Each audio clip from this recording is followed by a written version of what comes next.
បាទសួស្តីអ្នកទាំងអស់គ្នាថ្ងៃនេះខ្ញុំចង់នាំចំណាប់អារម្មណ៍បងប្អូនមកសួរថាតើបងប្អូនធ្លាប់ស្គាល់សត្វនេះអត់សត្វនេះកាលពីខ្ញុំនៅក្មេងគឺសម្បូរបងប្អូនកាលចំនួនពីដើមដែលចាស់គាត់តែចូលស្រុកវិញណាគឺសម្បូរខ្លាំងតែឥឡូវទេដូចថាមិនដឹងនិយាយយ៉ាងម៉េចទេវារៀងចង់ដាច់ពូជចឹងណាបងប្អូនហើយនេះជាសត្វដែលគ្រួសារខ្ញុំទៅទិញពីគេមកទេមិនមែនបានដកខ្លួនឯងឡើយហើយកំពុងតែលាងដើម្បីនឹងយកមកធ្វើម្ហូបហើយចឹងហើយខ្ញុំចង់សួរបងប្អូនថាមានបងប្អូនណាស្គាល់សត្វទាំងពីរប្រភេទនេះអត់តាមពិតសត្វនេះមិនមែនមួយប្រភេទទេណាបងប្អូនគឺវាមានពីរប្រភេទវាមានពណ៌ក្រហមហើយនិងពណ៌សហើយសត្វទាំងអស់នេះបងប្អូនគឺសត្វជាប្រភេទដែលឆ្ងាញ់បំផុត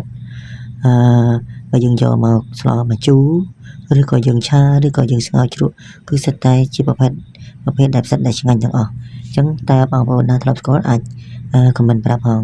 បើសិនជាមិនស្គាល់ទេក៏អត់ដែរនេះគាត់តែសួរបងប្អូនលេងអញ្ចឹងណាចង់ដឹងថាបងប្អូនស្គាល់សត្វនឹងដែរឬក៏អត់សត្វនេះគឺយើងមិនងាយនឹងដាំទេបងប្អូនគឺវាដុះដោយធម្មជាតិរបស់វាណាបងប្អូនតែភ្លៀងបានដុះបានវាខ្ញុំបញ្ជាក់បងប្អូនថាសត្វហ្នឹង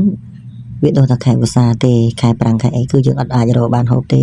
តើតែមានភ្លៀងជោកជាំខ្លាំងអញ្ចឹងណាបងប្អូនទៅវាដុះហើយចង់បញ្ជាក់ថាវាដែលយើងទិញគេមកនេះមិនមែនទៅទិញតាមកន្លែងគេដាំគេអីទេបងប្អូន